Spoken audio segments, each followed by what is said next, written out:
I just finished the show, Murder Mindfully, and it was a good show. Definitely enjoyed it.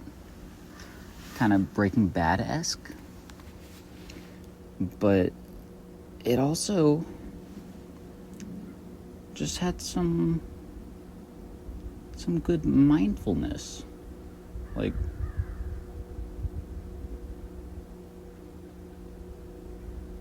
I don't want to say teaching, but practice. It was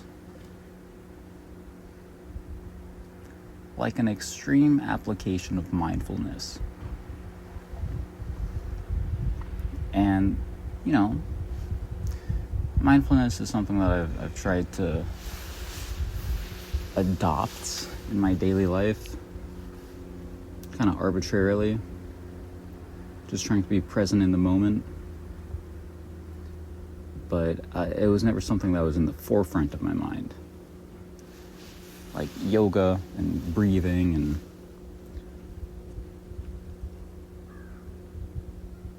I don't want to say meditation, because I never meditated. But just being present. And I guess that show got me thinking about just being present in the moment.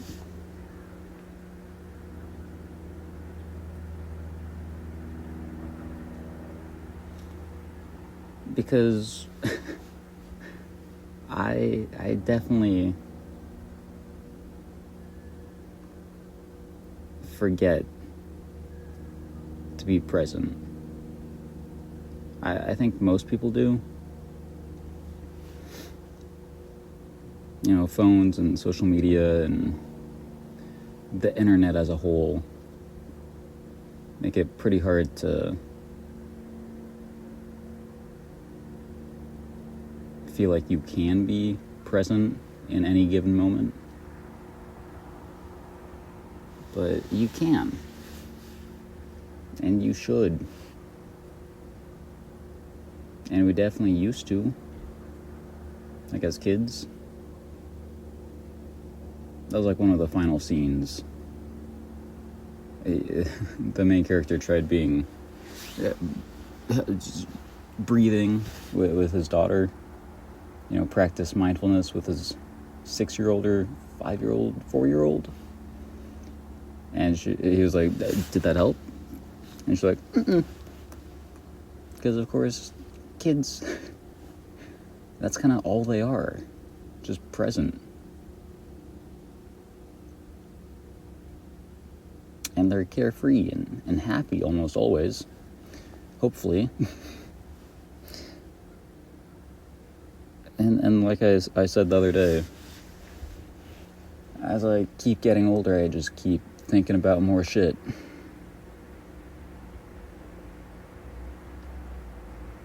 And it'd be good to turn that off sometimes. Or a lot of times, honestly. Because I could legitimately be doing a million other things right now. Lots of things in real life, but even more on the internet, on my phone. I could be doing almost anything else right now.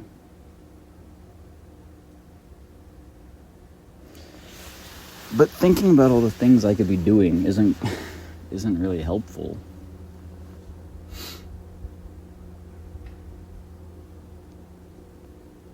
So, like, recently I've been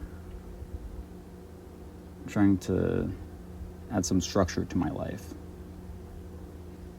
And, started out with just a few things that I wanted to accomplish.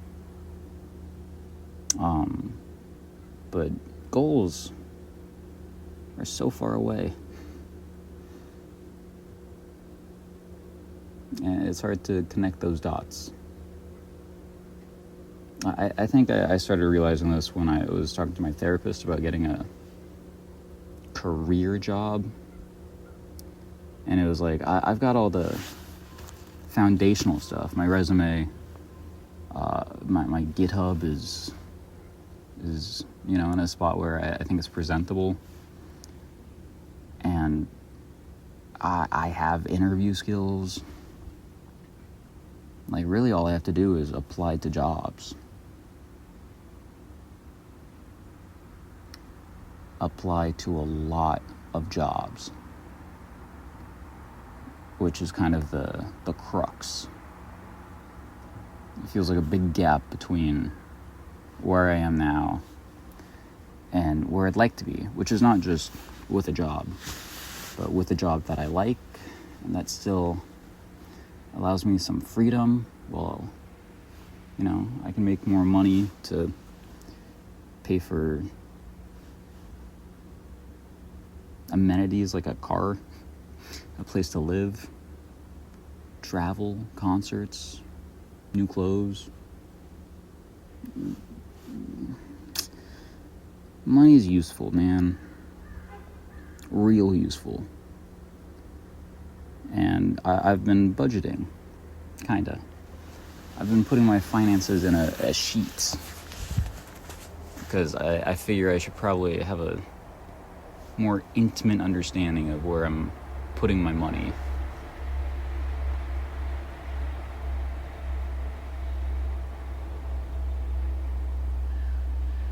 And at the moment, half of it is loans, which I think is pretty good. As in, I'm glad I'm not over zealous in my expenditures, because the loan's gonna be there, and the more I put money into it now, the less interest I'll have to pay. But I guess I'd like to put money in the stock market, the big legal gambling machine.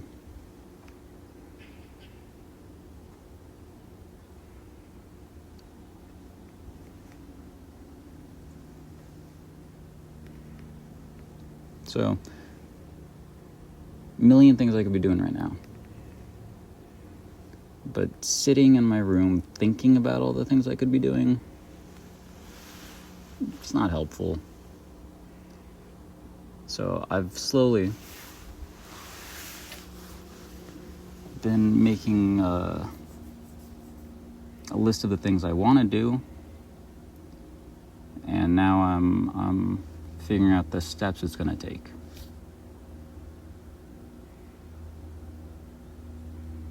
Because I don't do well with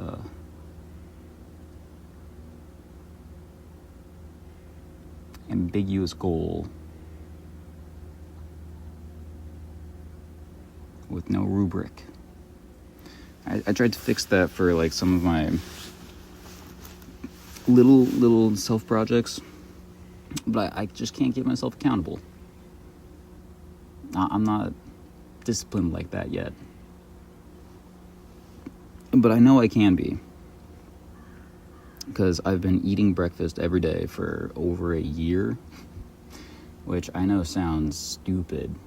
It's like, yeah, everyone does that for their whole life. But there's a moment in time where I questioned the point of eating breakfast, Like, I wasn't waking up early enough to do it, so I just didn't, and it didn't really change my life. And then that kind of stuck around. And it wasn't that I had an aversion to food. And it wasn't that I didn't want to take care of myself. It was that I was questioning the basic structure of my life. I was growing up and I was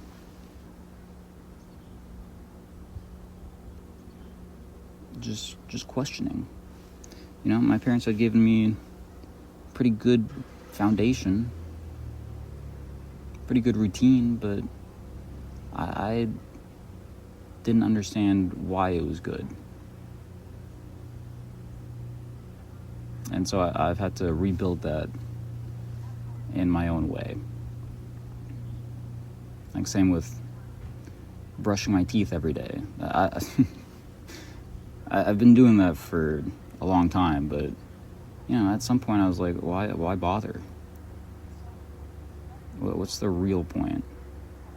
So I don't disappoint my dentist and thus my parents? It's not really it. It's because I want to be clean and healthy. I want to smile and not be self-conscious about my teeth. And I don't want to lose my teeth. That doesn't sound so crazy. And the step between not losing your teeth and right now is not one step. But in fact, it's a step every day of brushing your teeth. It's maintenance. And a lot of my maintenance used to be in the hands of others. And now it's not. But that means that I get to reshape this maintenance in a way that both works for me and is beneficial to my standard when I find it.